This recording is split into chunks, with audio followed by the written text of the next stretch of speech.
저희 교회에 교계신문이 매일 배달이 옵니다. 그래서 거기에 나오는 기독교 소식을 읽는데, 읽을 때마다 어떨 때는 참 고맙고 놀라운 소식도 있고 어떨 때는 조금 안타까운 소식도 있습니다.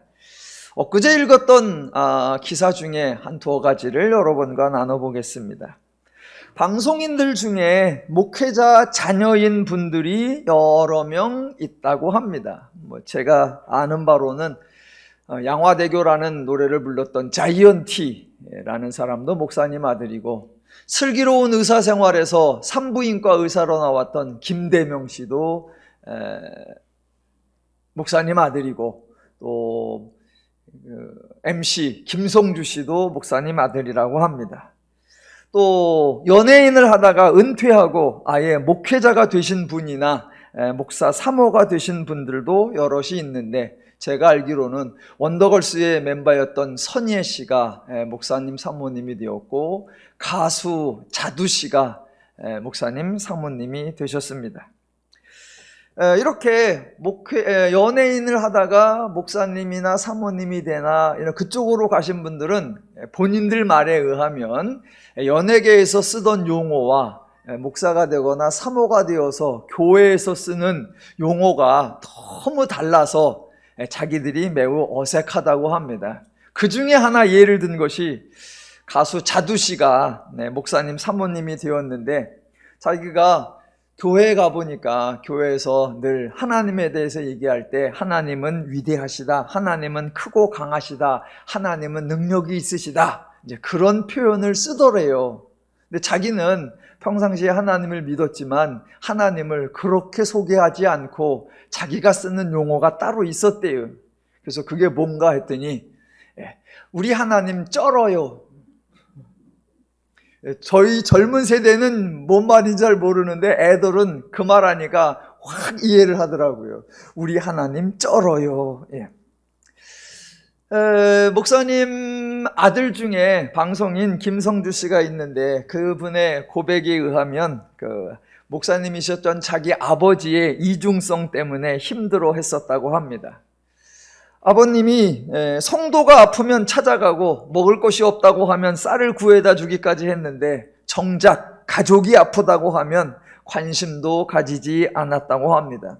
그래서 밖에서는 평판이 좋으신 훌륭한 아버지였는데 집이나 가족에 대해서는 왜 그렇게 무관심할까 했었답니다. 그러던 김정주 씨가 군대를 가는데 이제 훈련소에 들어가려고 마지막 버스를 타는데, 자기 아버지가 자기가 어느 버스를 탔는지를 놓쳤대요. 그래서 자기가 버스 안에서 쳐다보니까 아버지가 자기를 찾으려고 이 버스에 가서 끼웃거리고 저 버스에 가서 끼웃거리고 막 그렇게 아들을 찾으려고 헤매는 모습을 버스 안에서 보면서, 아버지가 나를 알고는 있었구나, 나에게 관심은 갖고 있었구나 라고 아버지를 그때 처음 이해할 수 있게 되었다고 합니다. 그 목사님이셨던 아버지께서 돌아가시면서 유언을 하셨는데, 말씀하시기를, 목사님이신 아버님 말, 나는 옛날 사람이라 표현하는 방법도 모르고 서툴러서 오해가 많았을 것이다. 아비를 너무 원망하지는 마라 라고 하셨다고 합니다. 저는 그 김성주 씨의 이야기, 정확하게 말하면 김성주 씨의 아버지 이야기, 더 정확하게 말하면 목사님의 이야기를 들으면서 조금 안타까웠습니다. 꼬투리를 잡자는 게 아니고 트집을 잡자는 게 아니고, 그분이 목사님이셨으니까 성경을 읽으셨을 텐데, 성경에서 하나님의 이야기를 수도 없이 읽고 듣고 배웠을 텐데, 왜 그 목사님의 삶에 하나님의 속성, 하나님의 성품, 하나님의 원리, 하나님의 방식이 적용되지 못했을까? 그것에 대한 안타까움입니다. 본인이 옛날 사람이었다고 유언을 하셨으니까 결국 성경에 대한 이해, 복음에 대한 이해, 하나님에 대한 깨달음이 옛날 사람이 살던 방식에 전혀 변화를 주지 못했다는 것이 확인이 된 것입니다. 세상에서 어른들이 자주 하는 말 중에 하나가 나이가 들면 사람이 변한다, 또는 세월 앞에 장사 없다입니다. 말 그대로 시간이 흐르면 한편으로는 삶의 경험이 많이 쌓여서 그렇기도 하고, 다른 한편으로는 힘이 빠져서 그렇기도 하지만, 여하튼 사람이 변한다라는 사실에는 대부분 동의합니다. 혹자들은 그것을 세월의 능력이다라고 표현하기도 하죠. 그러나 저를 포함한 여러분, 우리 성도들은 세월의 능력을 믿는 사람이 아니라 복음의 능력을 믿는 사람이요, 복음의 능력을 전하는 사람들입니다. 복음은 사람을 구원하는 능력도 있고, 더 나아가 복음은 사람을 변화시키는 능력도 있습니다. 죄의 기준과 원리와 가치와 방식으로 살아가던 사람, 또는 세상의 유행대로, 시대의 관행대로, 옛날 방식대로 살아가는 삶에서 하나님의 기준과 원리와 가치와 방식으로 살아가는 사람으로, 세상의 유행을 넘어서는 사람으로, 시대의 관행을 거부하는 사람으로 변화시킬 수 있는 능력이 복음의 능력입니다. 그 복음의 능력이 어디서 나옵니까? 성경에 나타난 하나님의 사역, 나를 위한 하나님의 활동, 하나님의 그 일하심을 보고 듣고 배우고 경험하는 것에서 변화될 수 있는 복음의 능력이 나오는 것입니다. 그런데 그 복음을 알고 듣고 배우는데 그 복음이 우리 삶 속에 적용이 되지 못한다면 너무나 속상하고 안타깝다라는 것입니다. 또 한편 엊그제 기독교 언론에서 어느 한 성도님의 간증 기사가 길게 나왔는데, 내용인즉슨 이렇습니다. 하나님이 그 성도님의 직업을 통해서 그 성도님을 훈련시켰다라고 합니다. 하나님이 훈련시킨 대표적인 것이 11조와 주일 성수였다고 합니다. 그 성도님의 고백에 의하면 떡집을 했었는데 명절에 떡 주문이 많이 들어와서 일을 해야 하는데 하필 명절이 주일과 연결이 되어 있어서 주일 성수를 위해서는 떡하러 온 손님들을 내쫓아야 되는데 그럴 수는 없고 어쩔 수 없이 떡을 만들어 팔고 피곤하고 지친 몸을 이끌고 저녁 늦게라도 교회에 가서 졸다 보니 예배는 끝나고 아무도 없어서 하나님께 너무 죄송했다는 이야기. 후에는 빚을 내서 새로운 떡집을 차릴 때 빚을 갚기 위해서는 주일에도 일을 해야 하는데 어차피 망할 것이라면 하나님을 잘 섬기고 망하자, 그런 결론을 내렸고, 그래서 어려워도 11조를 지켰고 힘들수록 11조를 2배를 내고 감사헌금과 선교헌금을 하기까지 했다는 이야기. 물론 지금은 큰 떡공장도 세웠고 사업도 잘 되는 복을 받았다는 이야기 기사였습니다. 그분이 성공했다는 것을 시기하는 것이 아니고요, 그분의 열심과 수고에 대한 고백이 거짓이나 과장이라고 시비를 거는 것도 아닙니다. 다만 한 가지, 하나님이 그런 훈련을 시킨다는 주장에는 동의가 되지 않습니다. 단순히 동의를 하지 않는 정도가 아니라 하나님에 대한 심각한 오해요, 하나님의 사역, 하나님의 활동, 하나님의 일하심에 대한 엄청난 왜곡이라고 지적하고 싶습니다. 우리 하나님은 인간을 그렇게 대하시지 않으십니다. 인간이 먹고 살아야 하는 중차대한 순간에 하나님이냐 돈이냐 둘 중에 하나를 선택하라, 그런 강요를 하시지 않으십니다. 인간이 생활하면서 너무 지쳐 피곤한데 예배를 드릴 것이냐 잠을 잘 것이냐라는 터무니없는 요구를 하시는 분이 아니십니다. 그러니까 그분의 간증 기사를 쭉 읽는데 본인이 힘든 결단을 했고 대단한 수고와 헌신을 했다는 이야기는 있었지만 반대로 하나님의 자비, 하나님의 긍휼, 하나님의 인애, 하나님의 수고, 하나님의 열심, 하나님의 헌신에 관한 내용은 하나도 없었습니다. 제가 오늘 설교 때에 그 기사를 이렇게 설명을 하려고 기사를 처음부터 끝까지 2번, 3번, 4번을 계속 읽어봤어요. 혹시라도 실수할까봐. 근데 읽어보니까 하나님이 나에게 이렇게 하셨다. 하나님이 나를 변화시켰다. 하나님이 나를 만들어내셨다. 하나님의 활동, 하나님의 수고, 하나님의 은혜에 대한 이야기는, 하나님이 하신 일에 대한 이야기는 정말로 한 가지도 언급되지 않았습니다. 결국 그분이 변화된 것은 하나님으로 말미암음도 아니었고 복음의 능력도 아니었습니다. 우리는 그런 것을 간증이라고 하지 않고 그저 성공담이라고 말할 뿐입니다. 요즘 수요일에 신약의 서신서를 공부하고 있는데 현재는 빌립보서를 함께 상고하고 있습니다.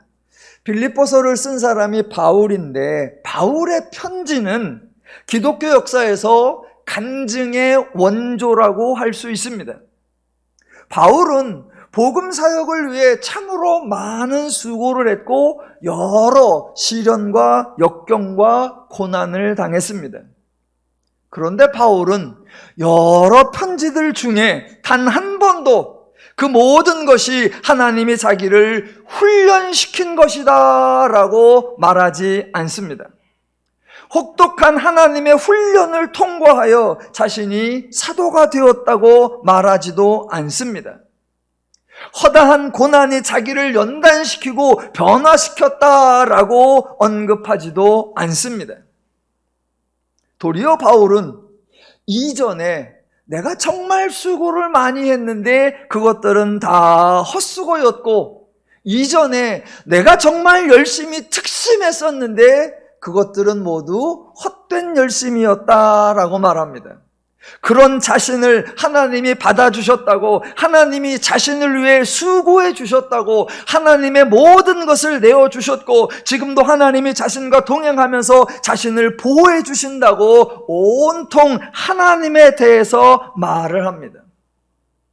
자신의 현재의 모습을 가지게 된 것 전적인 하나님의 은혜라고, 하나님이 일하신 결과라고, 하나님이 만들어신 열매라고, 복음의 능력이라고 하나님을 고백하고 복음을 고백합니다. 예, 하나님 때문에 자신이 변화되었고, 하나님으로 인해 자신이 세상과 다를 수 있었고, 하나님으로 인해 자신이 세대와 다를 수 있었다라고 고백합니다. 예, 그것이 간증입니다. 저와 여러분은 지금 누가복음에서 그런 바울과 같은 사람을 변화시켜내기 위한 예수님의 사역, 예수님의 일하심, 예수님의 헌신, 예수님의 수고를 직접 확인하고 있는 중입니다. 마태, 마가, 누가, 요한 어느 복음서를 다 펼쳐보아도 복음서에서 예수님은 제자들에게 또는 인간에게 무엇을 요구하시는 것이 아닙니다. 우선 실력 있는 제자를 선발한 거 아니고요, 기왕에 뽑힌 제자들이라고 그들에게 준비하고 실력을 기르라고 강조하는 것도 전혀 아닙니다. 누누이 반복하지만 성경 전체도 그렇고 복음서도 그렇고 언제나 하나님이 하시는 일, 예수님이 행하시는 이 일을 우리에게 설명하고 가르치고 있는 것입니다. 죄인들에게 하나님을 위하여 무엇을 하라고 지시하는 것이 아니라 그 죄인들을 위해 예수님이 행하시고 있는 사역을 소개하는 것입니다. 그런 의미에서 예수님의 사역, 예수님의 말씀은 저와 여러분에게 늘 어색하고 낯설고 당황스럽게 다가옵니다. 왜요? 우리의 일상적 패턴과 다르기 때문입니다. 제자들은 죄인이고 무리들은 죄인이고 예수님은 하나님적 차원의 말씀을 하시니까 죄인의 방식과 하나님의 방식이 어색하고 죄인의 패턴과 하나님의 패턴이 어색해서 그 대화는 늘 평행선을 달리고 그 만남과 그 교제는 늘 엇갈리기를 반복하는 겁니다. 자, 예수님의 말씀을 오늘 또 본문을 통해서 함께 상고해 보겠습니다. 49절. 내가 불을 땅에 던지러 왔노니 이 불이 이미 붙었으면 내가 무엇을 원하리요? 입니다. 그냥 읽으면 이해가 되십니까? 이게 뭔 말이에요? 내가 불을 땅에 던지러 왔으니 이미 불이 붙었으면 내가 무엇을 원하리요?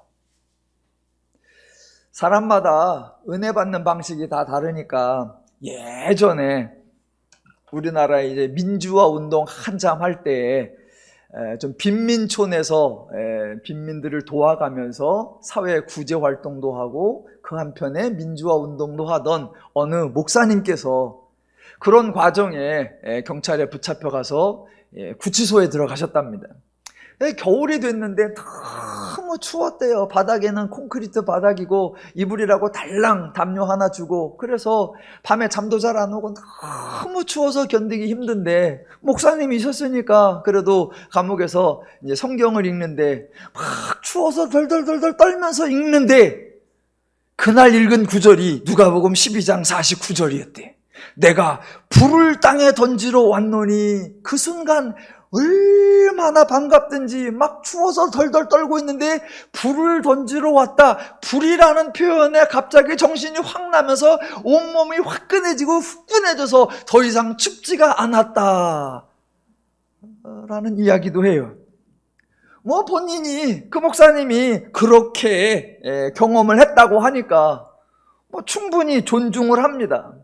하지만 여기에 언급된 불은 그렇게 뜨겁고 우리에게 더위를 주는 그런 불은 아닐 거라는 거 충분히 예상이 됩니다. 예수님이 내가 던지러 왔노니, 그러니까 예수님이 오신 것은 맞고요. 49절 중간에 이 불이 이미 붙었으면 내가 무엇을 원하리요? 나는 받을 침례가 있으니 그것이 이루어지기까지 나의 답답함이 어떠하겠느냐 이니까 아직 예수님의 목적이 성취된 것이 아닌 것은 분명합니다. 그렇다면 예수님이 던지러 왔다는 불이 뭘까? 우선 성경에 나타나는 불, 그냥 일상적인 불 말고요, 특정한 불이라고 소개되는 게 있나 찾아보면 한 두세 가지 본문이 나옵니다. 구약 성경에 보면 신명기 4장 24절에 여러분이 잘 아시는 구절, 내 하나님 여호와는 소멸하는 불이시요 라고 나오고, 신약의 히브리서 12장 29절에 우리 하나님은 소멸하는 불이심이라 라고 나옵니다. 그러니까 이 두 본문에서는 직접적으로 하나님을 불이라고 표현을 하고요. 구약의 이사야 4장 4절에 가보면 이는 주께서 심판하는 영과 소멸하는 영이라고 나오고, 사도행전 2장에 성령이 임하는 것을 묘사할 때 3절에 보면 마치 불의 혀처럼 갈라지는 것들이 그들에게 보여 각 사람 위에 하나씩 임하더니 라고 나옵니다. 그렇다면 성경 전체의 핵심이 죄인들에게 하나님을 계시하는 것이니까 지금 예수님이 말씀하시는 불을 땅에 던지러 왔노니 라는 것은 불로 소개되는 하나님을 알려주기 위한다. 그래서 하나님을 알려주기 위하여 왔다, 또는 성령을 주기 위하여 왔다라고 이해하는 것이 적절할 것 같습니다. 그러면 그 다음에 이어지는 내용들도 성령을 주러 오셨기에 50절 나는 받을 침례가 있으니 즉 장차 행하실 십자가 사역을 의미한다라고 이해할 수 있고, 그것이 이루어지기까지 나의 답답함이 어떠하겠느냐라는 말씀 또한 예언된 사역, 약속된 사역을 이루기까지 예수님이 그 사역에 집중하고 계시는 것으로 이해할 수 있습니다. 자, 그런데 한 가지 본문에는 나오지는 않지만 꼭 점검하고 가야 할 중요한 내용이 하나 있습니다. 제가 앞서 언급한 신명기 4장 24절과 히브리서 12장 29절, 여호와는 소멸하는 불이요라고 했고, 이사야 4장 4절에 주께서 심판하는 영과 소멸하는 영이라는 표현이 나왔는데, 자, 공통적으로 나온 표현이 소멸한다라는 겁니다. 자, 여호와는 소멸하는 영이시요 주께서는 소멸하는 불이시라라고 합니다. 예, 분명히 소멸하신다고 합니다. 그러면 무엇을 소멸한다는 것입니까? 이 구절, 여호와는 소멸하는 불이시요 주께서는 심판하는 영이요 소멸하는 영이시라라는 이 구절들을 많은 주석들은 하나님의 심판과 연결을 짓고 있었습니다. 예, 하나님이 심판하시는 분 맞고요, 예수님이 심판하시는 분 맞습니다. 그러면 무엇을 심판하느냐라는 겁니다. 어떻게 심판하느냐라는 겁니다. 하나님이나 예수님이 심판한다는 그것이 죄를 지은 자는 지옥에 던져놓고 의를 행한 자는 천국에 보내는 그런 심판입니까? 그런 심판일 리가 없습니다. 왜냐하면 모든 사람이 죄인이고 죄인이 죄를 짓는 것은 당연하고 의인은 없기에 예수 천당 불신 지옥의 심판이라면 예수님의 구원이 불가능하고 아무도 천국 갈 사람이 없어지기 때문입니다. 결국 인간의 행동에 따라 하나님의 심판을 받는다면 기독교는 하나님의 은혜를 언급할 수 없고, 그렇다면 예수님이 굳이 십자가 사역을 행할 이유도 없어져 버리고 맙니다. 하나님이 소멸하는 불이심이라, 예, 주께서는 심판하는 영이요 소멸하는 영이시라, 맞아요. 그런데 무엇을 소멸한다는 것입니까? 구약성경 이사야 4장으로 가보시겠습니다. 누가복음에 표시를 해놓으시고 이사야 4장 4절. 사실은 성경에 설명들이 나오는데 저희가 주의하지 않아서 놓쳐버리거나 또는 오해를 하는 경우가 많은데 이번에도 마찬가지입니다. 이사야 4장 4절. 자, 제가 읽어보겠습니다. 이는 주께서 심판하는 영과 소멸하는 영으로, 예, 맞아요. 그 다음에 중요합니다. 시온의 딸들의 더러움을 시키시며 예루살렘의 피를 그 중에서 청결하게 하실 때가 됨이라 입니다. 예, 하나님의 심판은 시온의 딸들을 소멸하는 심판이 아니라 그들의 더러움을 씻기는 심판, 시온의 딸들의 죄를 소멸하고 불의를 소멸하는 심판입니다. 또한 예루살렘 사람들을 소멸하는 심판이 아니라 그 예루살렘 사람들의 피를 정결하게 하는 심판, 즉 예루살렘 사람들의 부정과 불의와 불신 등 온갖 죄를 깨끗하게 씻어서 그들을 청결하게, 그들을 새롭게, 그들을 거룩하게 만들어내는 소멸이요 심판입니다. 하나님의 심판의 대상은 죄이지 결단코 사람이 아닙니다. 하나님이 소멸하는 대상은 죄이지 절대로 사람이 아닙니다. 죄가 심판받고 사람은 깨끗하여지고, 죄가 소멸되고 사람은 청결해지고 거룩해지고 의로워지는 것입니다. 그래서 하나님의 심판은 인간에게 은혜가 되고 하나님의 소멸하심은 인간에게 복이 되는 것입니다. 예. 다시 누가복음 12장으로 돌아오면, 자, 그 다음 구절 51절부터 보면 예수님의 말씀은 표현 그대로라면 좀 이해가 되지 않고 납득이 되지 않습니다. 한번 읽어볼게요. 51절. 내가 세상에 화평을 주려고 온 줄로 아느냐? 내가 너희에게 이르노니 아니라 도리어 분쟁하게 하려 함이로라. 이후부터 한 집에 5사람이 있어 분쟁하되 셋이 둘과 둘이 셋과 하리니 아버지가 아들과 아들이 아버지와 어머니가 딸과 딸이 어머니와 시어머니가 며느리와 며느리가 시어머니와 분쟁하리라 하시니라 입니다.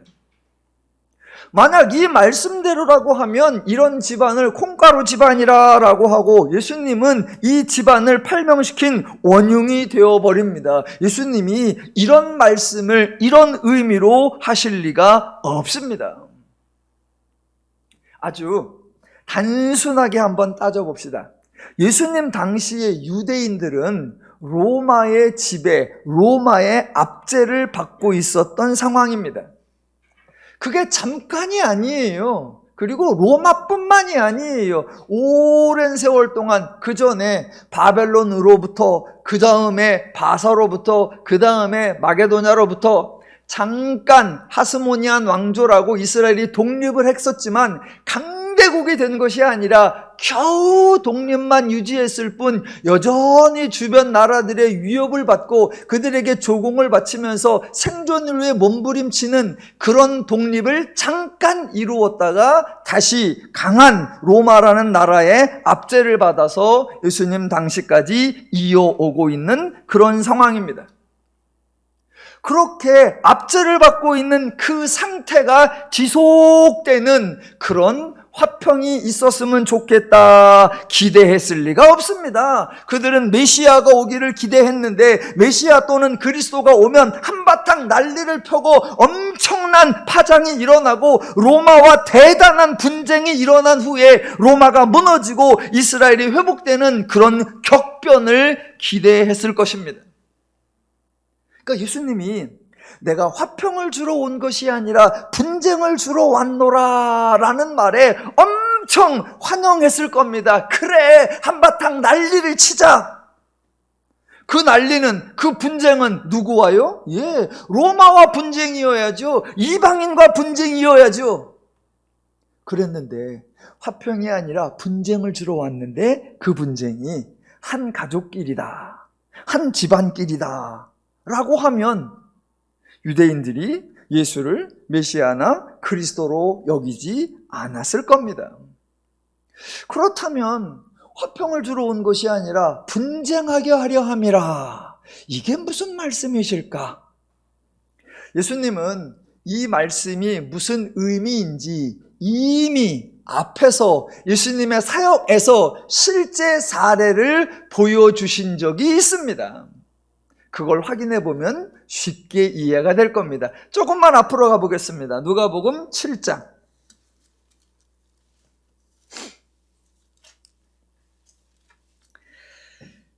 이미 본문을 한번 살펴보았던 거기 때문에 간단히 이해가 되실 겁니다. 36절을 가보시면 누가복음 7장 36절.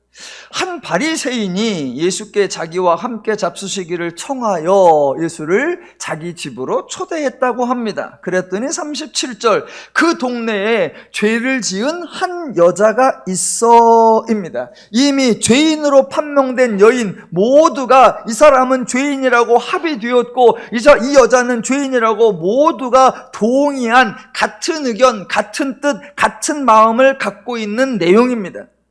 그래서 39절, 예수님이 그 여인을 맞이해 주자 사람들이 하는 말, 이 사람이 만일 선지자라면 자기를 만지는 이 여자가 누구며 어떠한 자 곧 죄인인 줄을 알았으리라 입니다. 바리새인뿐만 아니라 그 집안 사람뿐만 아니라 동네 사람 모두가 한 마음 한 뜻이요 갈등이 없고 분쟁이 없습니다.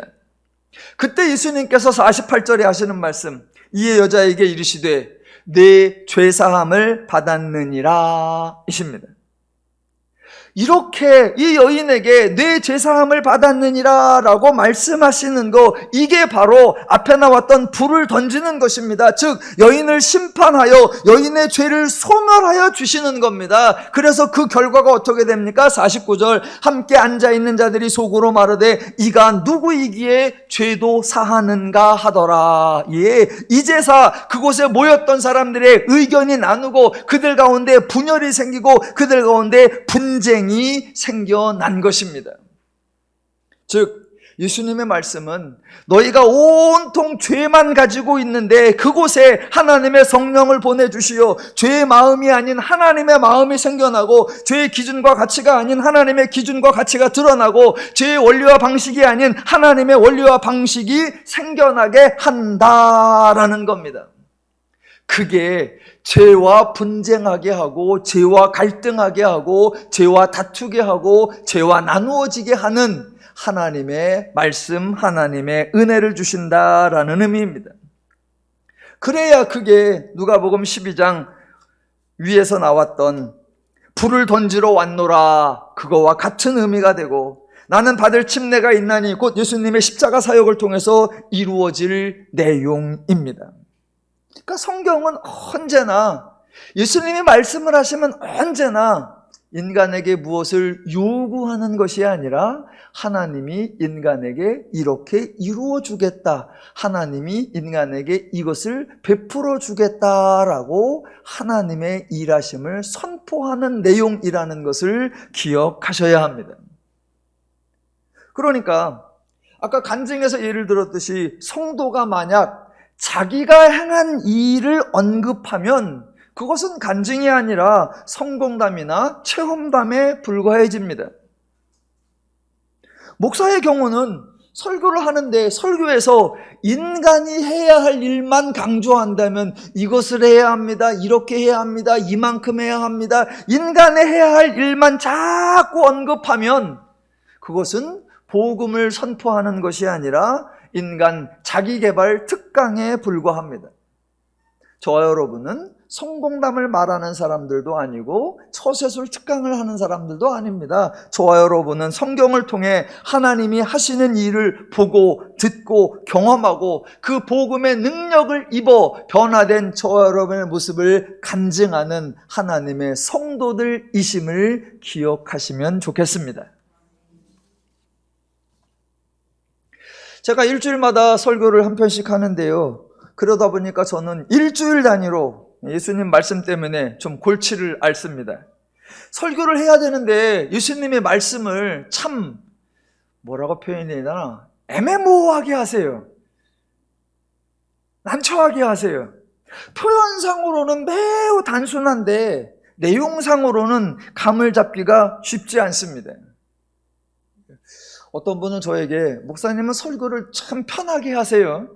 설교 틀이 짜여 있어서 어떤 본문을 갖다 대도 늘 그냥 그렇게 설교가 나와요. 설교를 참 편하게 하세요 라고 하는데 저 안 편해요. 예, 저도 본문에 예수님이 이게 무슨 말씀을 하셨을까? 이게 왜 여기에 나왔을까? 왜 이런 표현을 썼을까? 왜 이런 순서로 했을까? 제가 설교하기 전에 고민 엄청나게 합니다. 예수님이 말씀을 이상한 게 한 게 아니니까 예수님을 탓하거나 뭐 어떤 핑계거리를 찾을 수는 없고 그저 제가 부족한 거니까 제가 더 많이 읽고 제가 더 많이 생각해보고 하고 있습니다.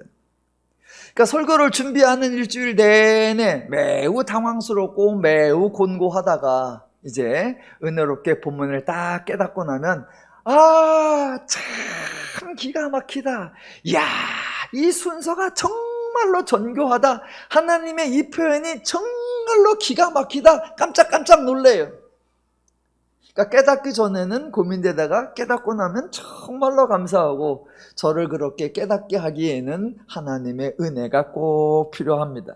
오늘도 제가 받은 은혜를 한번 나눠보겠습니다. 자, 54절 볼게요.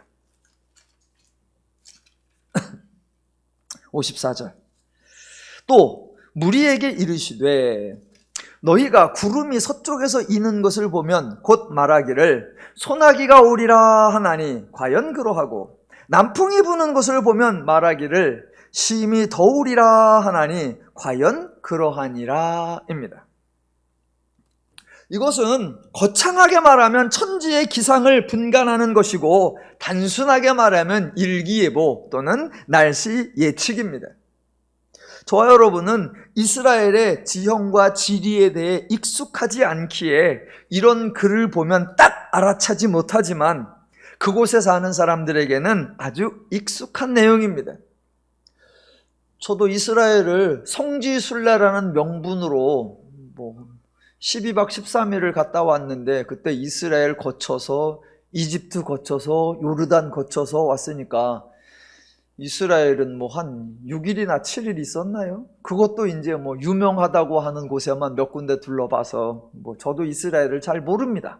그런데 뭐 학교에서 배우고 뭐 이래저래 얻은 정보에 의하면 이스라엘은 북쪽에서 남쪽으로 길게 늘어져 있는 나라인데 이스라엘의 동쪽이나 남쪽은 사막들이 있고 이스라엘의 서쪽은 지중해라는 바다가 있다라는 사실 정도는 알고 있습니다. 자, 여러분도 그 정보를 알고 계시면서 이스라엘의 동쪽과 남쪽은 사막이고 서쪽은 바다이다라는 걸 알고 본문을 다시 한번 봅니다. 자, 서쪽에서 구름이 이는 것, 그건 바다 지중해로부터 습기를 내륙으로 실어 온다라는 것을 의미하기에 곧 소나기가 내리겠구나 충분히 예측할 수 있습니다.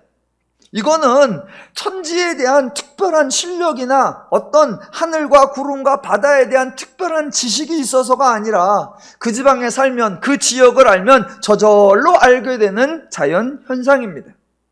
또 남풍이 분다 그러면 남쪽에서부터 즉 사막 쪽에서부터 열기가 올라오는 것을 의미합니다.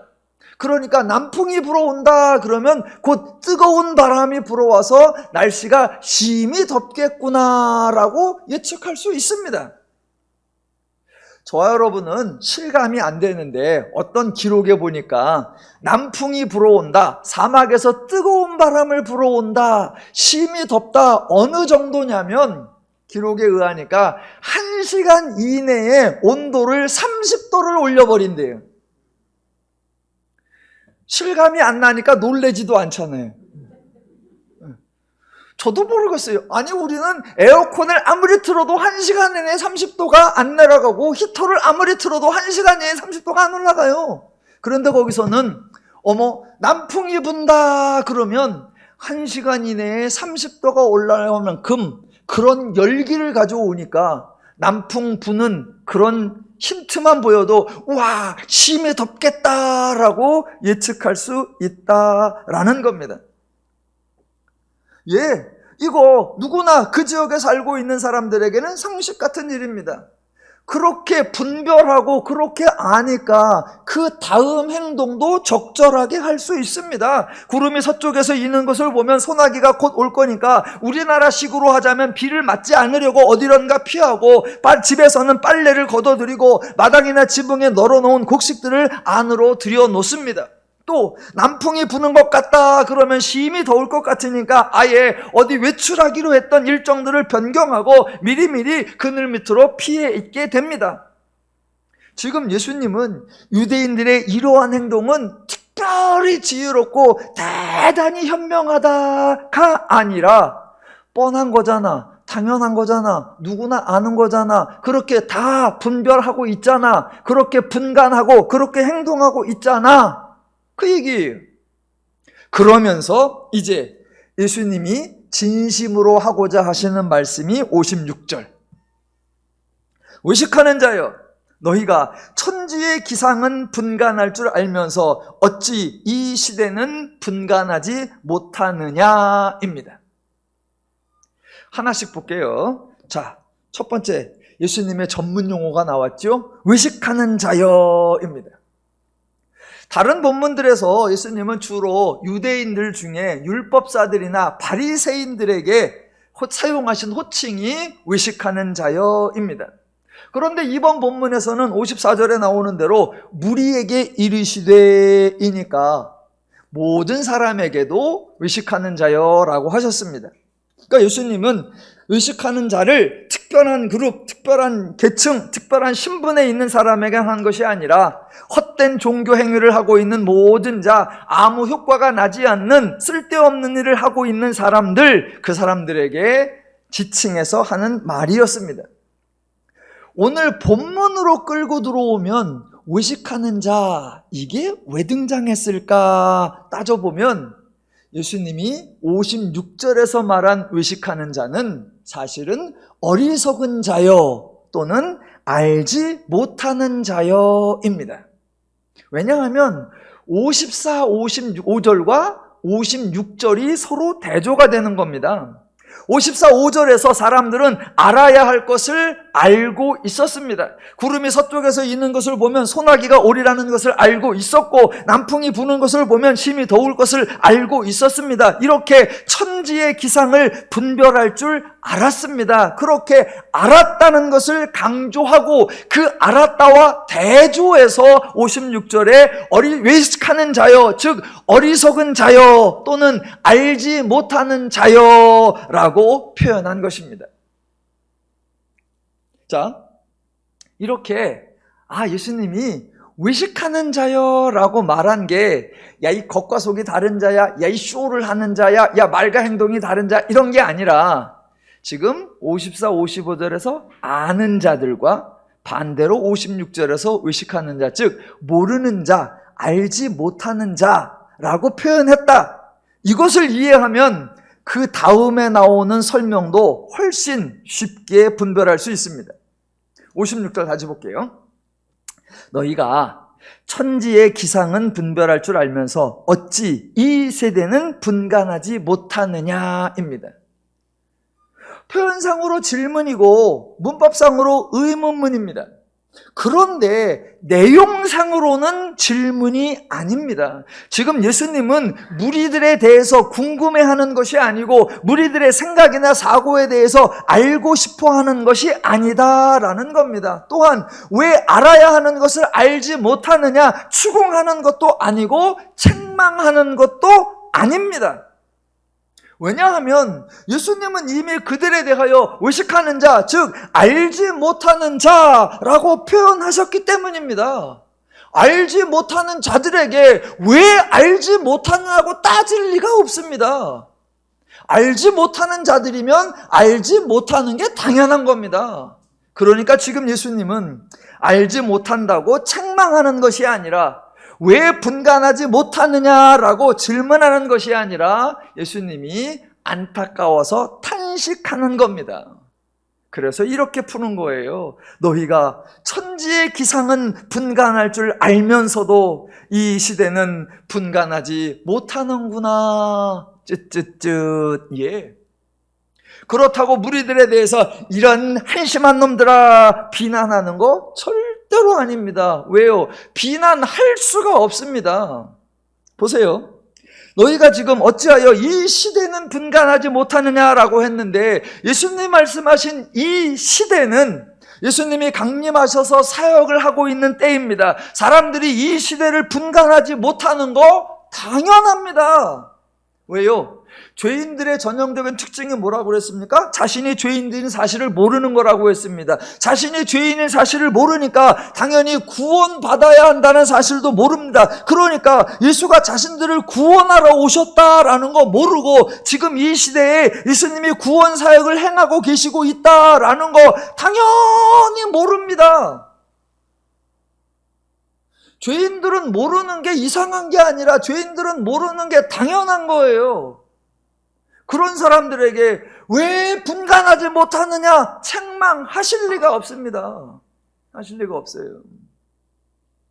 물론 유대교에서도 죄라는 용어, 구원이라는 용어를 사용했고 예수님도 죄라는 용어, 구원이라는 용어를 사용했지만 그 의미는 완전히 달랐습니다. 유대교에서 죄는 뭐냐? 율법을 어긴 거예요. 자기들이 하나님과 단절되어 있고 하나님에 대하여 죽은 자라는 사실은 전혀 모른 채 그저 하나님이 주신 율법, 계명을 어긴 거, 그런 잘못을 한 거, 그게 죄고, 그러니까 구원은 뭐냐? 자기들이 의를 행하고 공로를 행해서 복을 받는 거, 그게 구원이다라고 생각하고 있습니다. 예수님은 전혀 다르죠. 죄가 뭐예요? 율법을 어긴 사소한 행동이 아니라 하나님에 대하여 단절되고 하나님에 대하여 죽어있는 모든 인간이 죄고, 그 인간은 스스로 구원받을 방법이 없고, 그래서 하나님이 예수를 보내어 구원하셔서 죄로부터 건져내어 하나님의 자녀가 되게 하시겠다라는 겁니다. 예, 그 하나님의 뜻, 그 예수님의 사역, 죄인들 아무도 모릅니다. 그러니까 그들에게 당연히 너희는 모르는 자들이지, 그래서 너희는 지금 이 시대를 분별하지 못하는 거지. 그게 당연하지. 라고 하시는 거예요. 책망이 아니에요. 꾸중이 아니에요. 혼내는 게 아니에요. 도리어 정반대입니다. 너희가 알지 못하는 거, 너희가 분별하지 못한다는 거, 그건 내가 안다. 그래서 너희가 알아야 할 것을 알 수 있도록 만들어주기 위해서 내가 왔고, 그것을 위하여 내가 십자가 사역을 행할 것이다. 그때가 되면 너희는 분간할 줄 아는 자가 될 것이다. 이번에도 누가 하실 일이에요? 예, 예수님이 하실 일을 설명하는 겁니다. 자, 하나 더 볼게요. 자, 56절. 외식하는 자여, 너희가 천지의 기상은 분간할 줄 알면서 어찌 이 시대는 분간하지 못하느냐? 그래놓고 57절에 유사한 내용이 한 번 더 나옵니다. 읽어보면 또 어찌하여 옳은 것을 스스로 판단하지 아니하느냐입니다. 그래서 56절과 57절에 유사한 내용을 연달아 두 번 반복해서 56절에서는 어찌하여 이 시대는 분간하지 못하느냐, 57절에 또 어찌하여 옳은 것을 스스로 판단하지 못하느냐, 이렇게 두 번 강조하는 것처럼 보입니다. 그런데 조금만 넓혀서 54절부터 59절까지의 한 단락인데, 이 단락을 어떻게 문단을 나누느냐, 이게 아주 재미있습니다. 자, 보세요. 54, 55절에서 천지의 기상에 대한 이야기가 나왔고, 그리고 56절에서 너희가 천지의 기상은 분간할 줄 알면서 어찌 이 시대는 분간하지 못하느냐라고 54, 55절과 56절을 한 단락으로 나누는 거, 예, 그거는 맞습니다. 대신 56절과 57절이 이어지는 것으로 간주해버리면, 그러면 그 뒤에 나오는 58절과 59절이 이야기가 단절되어 버립니다. 58절, 59절은 앞에 흐름이 없이, 느닷없이 동떨어진 이야기, 갑자기 고발당하는 이야기가 나와버립니다. 그러면 왜 갑자기 58, 59절에서 뜬금없이 고발하는 이야기, 왜 화해하라는 이야기, 왜 다 갚으라는 이야기, 이게 왜 나오지? 파악이 잘 안 됩니다. 제가 이번 주 설교를 준비하면서요, 아주 고민했던 게 바로 이거였어요. 58, 59절이 여기에 왜 나올까? 저도 설교를 준비하기 위해서 늘 주석도 보고 다른 목사님들의 설교도 봅니다. 왜? 안 보면 독불장군 내니까 다른 학자들은 어떻게 보았나, 다른 목사님들은 어떻게 보았나 미리 저도 참고를 해요. 그랬더니 제가 본 많지는 않지만 여러 책들이 58절과 59절을 따로 떼어서 설명해요. 54, 55, 56, 57절까지를 하나로 묶고 58, 59절을 따로 떼어놔요. 그래놓고 58, 59절, 이 내용은 심판에 대한 내용이다, 회개해야 한다는 내용이다, 서로 화해하라고 하는 내용이다 라고 풀이를 하고 있습니다.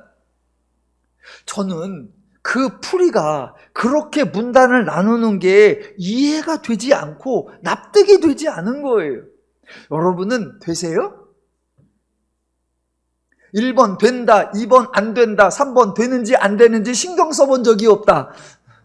3번. 네, 감사합니다. 그런 분이 계셔서 제가 또 연구를 합니다. 차라리 주석을 안 봤으면, 차라리 다른 분의 설교를 안 봤으면 그냥 저 혼자 고민을 할 텐데 이미 다 그렇게 나눠놨어요. 그러니까 저도 그렇게 따라가야 할 것 같은데 이해가 안 돼. 아마 여러분 성경도 마찬가지일 겁니다. 여러분 성경 54절을 보면 그 위에 빨간색으로 소제목들 붙어 있지요. 제 성경에는 이렇게 써 있어요. 시대를 분간하고 화해하기를 힘쓰라. 그러니까 시대를 분간하고 이게 54절부터 57절까지고 화해하기를 힘쓰라, 이게 58절과 59절이라는 거예요. 이렇게 나눠 있습니다. 그래놓고 앞서 말씀드린 것처럼 58절, 59절은 심판의 내용이다, 회개해야 한다는 내용이다, 서로 화해하라는 내용이다. 예. 아니요. 그거 단락을 잘못 나눈 거고요. 그래서 엉뚱한 주제가 설정된 겁니다. 전혀 그렇지 않습니다. 자, 제가 한번 설명을 드려볼게요. 자, 54절로 59절까지가 길게 나오는데 이 전체 단락은 유사한 내용을 2번 반복해서 설명하고 있습니다. 그 중에 한 번이 54절부터 56절까지가 하나이고, 두 번째 57절부터 59절까지가 또 하나입니다. 제가 문단을 어떻게 나누느냐에 따라가 재미가 있다라고 했는데, 그것은 유사한 내용을 2번 반복하는데 그 2번의 이야기를 배치하는 구조, 2번의 이야기를 나열하는 순서가 완전히 반대로 되어 있다라는 겁니다. 그러니까 문단 나누기 기호를 하면 같은 내용이 2번 나오는 건데 A, B, B-A- 이렇게 나옵니다. 그러니까 A, B, A-B- 이런 순서가 아니라 A 나오고 A, B가 나오고 그 B에 대한 얘기가 B-로 다시 한번 나오고 A에 대한 얘기가 A에 대해 다시로 나오는 거예요. 대신 순서가 A, B, B, A 이런 순서로 나와요. 자, 무슨 말이냐면 보세요. 첫 번째가 54절과 55절에서 어떤 사례가 언급되는 거예요. 무엇인가를 분간할 줄 아는 것에 대한 사례. 그게 54, 55절이에요. 그래 놓고 그거에 대한 결론이 56절. 그거는 그렇게 분간을 잘하면서 어찌 이 시대는 분간하지 못하느냐, 요런 순서였어요. 그런데 두 번째는 57절로 59절까지는 순서가 정반대예요. 결론이 앞에 나오는 거예요. 57절이 결론이에요. 또 어찌하여 옳은 것을 스스로 판단하지 아니하느냐, 이 결론이 나오고, 그렇다면 옳은 것을 스스로 판단하는 사례를 하나 설명해 주어야죠. 그게 58, 59절이에요. 그러니까 앞에서 천지의 기상을 분별하는 사례가 먼저 나왔고, 그 다음에 어찌하여 분간하지 못하느냐라고 나왔으니까 두 번째 단락에서는 어찌하여 스스로 판단하지 못하느냐라고 나오고, 대신 판단할 줄 아는 사례가 나오는 게 58, 59절이다라는 겁니다. 그러니까 58, 59절의 이야기는 심판의 이야기도 아니고 회개하라는 이야기도 아니고 화해하라는 이야기도 아니에요. 평상시에는 무엇이 옳은지 그렇게 잘 알고 이렇게 판단도 스스로 잘 하면서 왜 정작 가장 중요한 것에 대해서는 옳고 그름을 판단하지 않느냐라는 안타까움에 대한 탄식입니다. 그러니까 그 사례를 한번 볼게요. 사례. 58, 59절에 나오는 사례. 평상시에 너무나 분간을 잘하고 너무나 옳은 것을 스스로 판단을 잘하는 사례. 58절. 내가 너를 고발하는 자와 함께 법관에게 갈 때에입니다. 예. 어떤 사람이 여러분을 채무로 고발을 했다고 합시다. 여러분이 억울한 누명을 쓴 게 아니라 실제로 저와 여러분이 상대방을 돈을 떼어 먹었다고 합시다. 상대방이 단단히 화가 났고 그래서 저와 여러분이 재판을 받으러 가게 되었다고 합시다. 그때 여러분은 어떻게 판단을 하시겠습니까? 그때 어떻게 하는 게 옳은 처사다라고 판단하시겠습니까? 구름이 서쪽에서 이는 것을 보면 소나기가 올 것임을 아는 것처럼, 남풍이 부는 것을 보면 심히 더운 것임을 아는 것처럼, 남의 돈을 떼어 먹어서 고발을 당해 법원으로 끌려갈 때에는 무엇을 해야 할지 당연히 분간하고 어떻게 하는 것이 옳은 것인지 스스로 판단할 수 있는 여러분이 어떻게 하시겠냐고요. 그게 58절에 이어서 나오지요. 그렇게 끌려갈 때에 길에서 화해하기를 힘쓰라. 즉 재판장에 가는 도중에라도 합의하기에 힘쓰라. 그가 너를 재판장에게 끌어가고 재판장이 너를 옥졸에게 넘겨주어 옥졸이 고개 가둘까 염려하라. 내게 이르노니 한 푼이라도 남김이 없이 갚지 아니하고는 결코 거기서 나오지 못하리라. 예, 이거 누가 알려주어야 합니까? 이거 어디 가서 배워야 합니까? 이런 판단하느라고 몇 날 며칠을 고민해야 합니까? 남의 돈 떼먹을 때는 좋았는데 상대방이 고소를 해서 재판장에 끌려간다 그러면 어떻게든 재판받기 전에 합의를 해야 한다. 예, 누구나 다 아는 상식이고 그렇게 하는 게 옳다라고 스스로 다 판단을 합니다. 만약에 합의를 하지 않으면 진짜로 법원에 가고 재판을 받고 실형을 받게 됩니다. 그러면 배상을 해 주어야 겨우 풀려날 수 있는데 배상, 원금 당연히 줘야 하고요. 밀린 이자까지 당연히 줘야 하고요. 그동안 미안해서 상품권 하나라도 더 줘야 그것이 취소되고 내가 나올 수 있다는 거, 그렇게 해야 일 처리가 된다는 거, 그렇게 하는 게 옳은 거라는 거 스스로 다 판단할 수 있잖아요. 그렇게 하시면서들 살고 계시잖아요. 예, 그 얘기예요. 지금 재판에 관한 얘기를 하는 게 아니라 어떤 일이 닥쳤을 때 어떻게 반응하고 어떻게 처리해야 하는지 스스로 판단하고 처신하고 행동하는 거, 그거 다 할 줄 알지 않느냐. 그 위에 얘기로 하면 서쪽에서 구름이 일면 곧 비가 오고 남쪽에서 바람을 불면 뭐 더울 오겠다는 거, 그거 다 알고 있지 않느냐. 그것처럼 지금 재판 얘기가 아니라 그냥 사례예요. 그래. 건강하려면 배드민턴도 치고, 건강하려면 현충원에 등산도 하고, 건강하려면 동네 몇 바퀴라도 돌고, 그래야 호흡도 잘 되고, 그래야 팔다리 힘도 생기는 거, 그거 알지 않느냐. 그 얘기예요. 그렇게 사례를 얘기하고 57절. 요번엔 결론이 앞에 던져놓은 거였어요. 그렇게 무엇이 옳은 줄, 어떻게 하는 것이 옳은 줄 스스로 판단할 줄 아는 너희가, 57절, 어찌하여 옳은 것을 스스로 판단하지 아니하느냐입니다. 그러니까 똑같은 얘기 두 번이에요. 천지의 기상은 분별할 줄 알면서 어찌하여 이 시대는 분간하지 아니하느냐. 어떻게 하는 게 옳은지 스스로 판단할 줄 알면서 왜 예수의 사역과 예수의 말씀에 대해서는 너희가 판단하지 아니하느냐. 그 말씀이에요.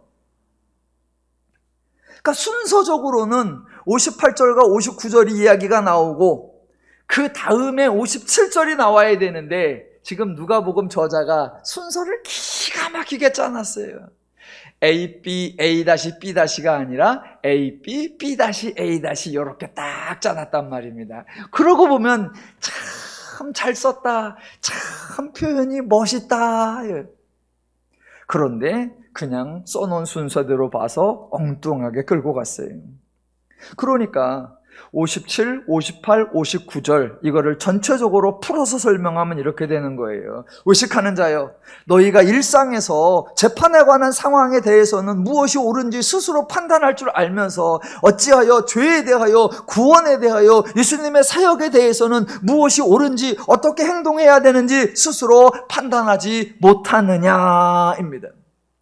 이번에도 비난하거나 추궁하는 것이 아닙니다. 이번에도 예수님은 무리를 책망하는 것이 아닙니다. 결론은 이거죠.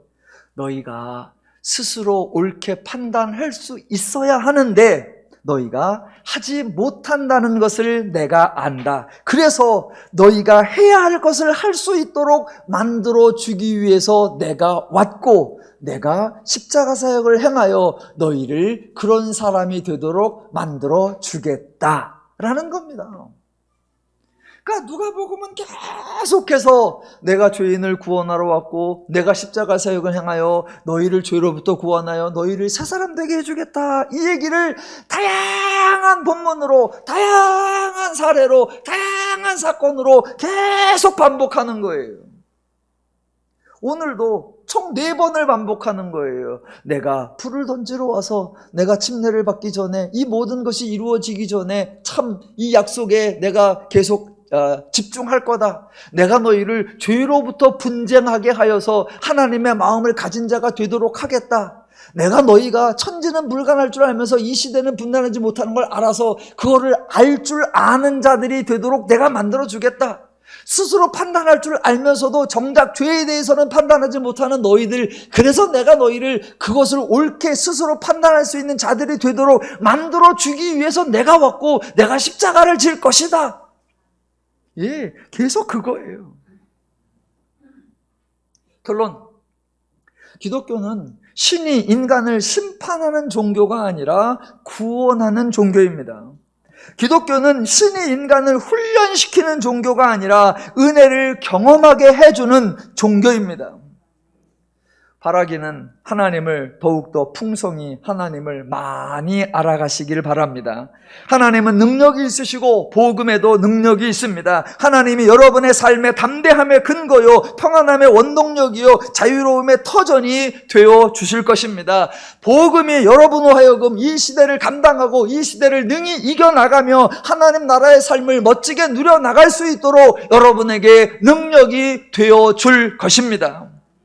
하나님을 알아감으로 즐겁고 신나고 행복한 삶을 항상 범사에 풍성히 누리시기를 주님의 이름으로 축원합니다.